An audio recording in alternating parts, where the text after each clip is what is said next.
राधे राधे दोस्तों, स्वागत है आपका आपके देवलोक कहानी चैनल में। प्रिय भक्तगणों, आज हम आपको गुरुवार व्रत की पूरी कथा सुनाने जा रहे हैं, जिसे सुनने से मिलेगी बृहस्पति देव की कृपा। तो आप वीडियो के अंत तक बने रहें ताकि आपको पूरी कथा सुनने को मिले।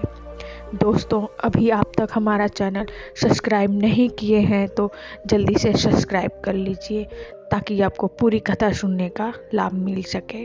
तो चलिए दोस्तों, आज हम आपको बताते हैं कथा के बारे में। देव गुरु बृहस्पति को बुद्धि और शिक्षा का कारक माना जाता है।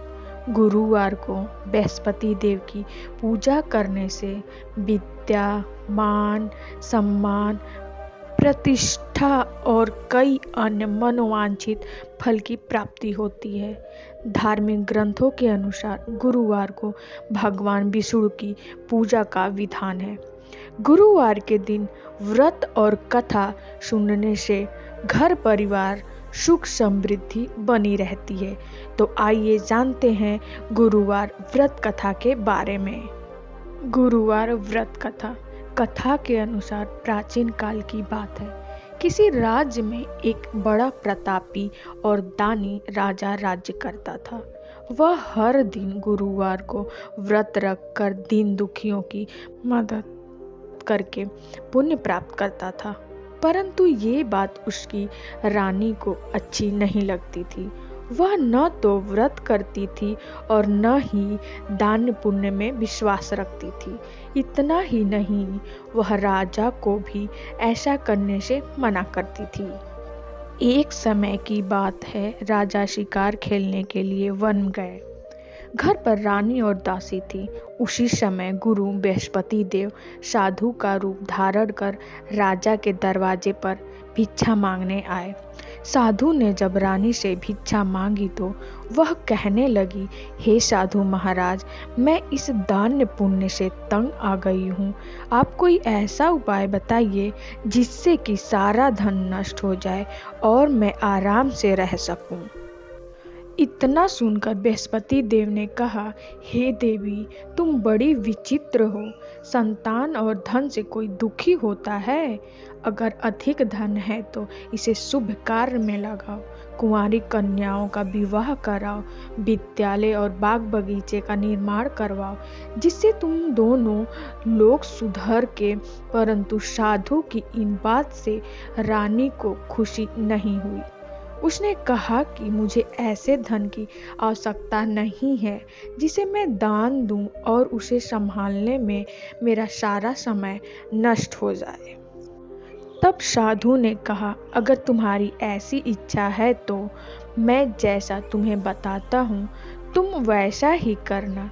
गुरुवार के दिन तुम घर को गोबर से लीपना, अपने बालों को पीली मिट्टी से धोना, राजा ने हजामत बनवाने को कहना, भोजन में मांस मदिरा का प्रयोग करना, कपड़े धोबी के यहाँ धुलने दे देना।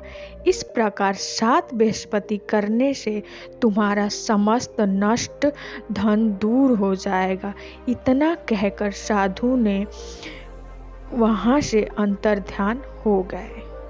साधु के अनुसार कई बातों को पूरा करते हुए रानी को केवल 3 बृहस्पतिवार ही बीते थे कि उनकी समस्त धन संपत्ति नष्ट हो गई। भोजन के लिए राजा का परिवार तरसने लगा। तब एक दिन राजा ने रानी से बोला कि हे रानी, तुम यहीं रहो, मैं दूसरे देश जाता हूँ, क्योंकि यहाँ पर सभी लोग मुझे जानते हैं, इसीलिए मैं कोई छोटा कार्य नहीं कर सकता। ऐसा कहकर राजा दूसरे देश चले गए। वहाँ वह जंगल से लकड़ी काट लाता था, शहर में बेचता था।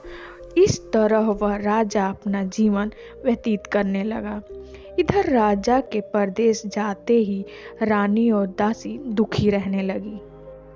एक बार जब रानी और दासी को 7 दिन तक बिना भोजन के रहना पड़ा तो रानी के अपनी दासी से कहा, हे दासी, पास ही के नगर में मेरी बहन रहती है, वह बड़ी धनवान है, तू उसके पास जा और कुछ ले आ। ताकि थोड़ी बहुत गुजर बसर हो जाए। दासी रानी की बहन के पास गई। उस दिन गुरुवार था और रानी की बहन उस दिन बृहस्पतिवार का व्रत की कथा सुन रही थी। दासी ने रानी की बहन को अपनी रानी का संदेश दिया, लेकिन रानी की बड़ी बहन ने कोई उत्तर नहीं दिया। जब दासी को रानी की बहन ने कोई उत्तर नहीं दिया तो वह दुखी हुई और उसे क्रोध भी आया। दासी ने वापस आकर रानी को सारी बात बता दी। यह सुनकर रानी ने अपने भाग्य को कोसा। उधर रानी की बहन ने सोचा कि मेरी बहन की दासी आई थी, परंतु मैं उस समय बोल नहीं सकती, इससे वह बहुत दुखी होगी। कथा सुनकर और पूजा समाप्त करके वह अपनी बड़ी बहन के घर आई और कहने लगी, हे बहन, मैं बृहस्पतिवार का व्रत कर रही थी। तुम्हें दासी मेरे घर आई थी, परंतु जब तक कथा होती है तब तक न तो उठते हैं और न ही बोलते हैं, इसीलिए मैं नहीं बोली। बताओ दासी क्यों आई थी? रानी बोली, बहन, तुमसे क्या छिपाऊं, हमारे घर में खाने तक को अनाज नहीं है। ऐसा कहते कहते रानी की आंखें भर आई। उसने दासी समेत पिछले 7 दिनों से भूखे रहने की पूरी बात अपनी बहन को बता दी। रानी की बहन बोली, देखो बहन, भगवान बृहस्पति देव सबकी मनोकामना पूर्ण करते हैं। देखो, शायद तुम्हारे घर में भी अनाज रखा हो। पहले तो रानी को विश्वास नहीं हुआ, पर बहन के आग्रह करने पर उसने अपनी दासी को अंदर भेजा तो उसने सचमुच अनाज से भरा एक घड़ा मिल गया। यह देखकर दासी को बड़ी हैरानी हुई। दासी रानी से कहने लगी, हे रानी, जब हमको भोजन नहीं मिलता तो हम व्रत ही तो करते हैं, इसीलिए क्यों न इसे व्रत को कथा की विधि पूछ ली जाए, ताकि हम भी व्रत कर सकें। जब रानी ने अपनी बहन से बृहस्पतिवार व्रत के बारे में पूछा, तब उसकी बहन ने बताया, बृहस्पतिवार के व्रत के चने की दाल और मूंगा केले जड़ में अर्पित करें तथा दीपक जलाएं, व्रत कथा सुने और पीला भोजन ही करें। इससे बृहस्पति देव और भगवान विष्णु प्रसन्न होते हैं। व्रत और पूजा की विधि बताकर रानी की बहन अपने घर को लौट गई। 7 दिन के बाद जब गुरुवार आया तो रानी और दासी ने व्रत रखा। वह गुड़साले में जाकर चना और गुड़ लेकर आई। फिर उसने केले की जड़ तथा विष्णु भगवान की पूजा की। अब पीला भोजन की चिंता को लेकर दोनों बहुत दुखी हुई। चूंकि उन्होंने व्रत रखा था, इसीलिए बृहस्पति देव उनसे प्रसन्न थे। वह एक साधारण व्यक्ति का रूप धारण कर दोनों थालों में पीला भोजन दासी को दिए।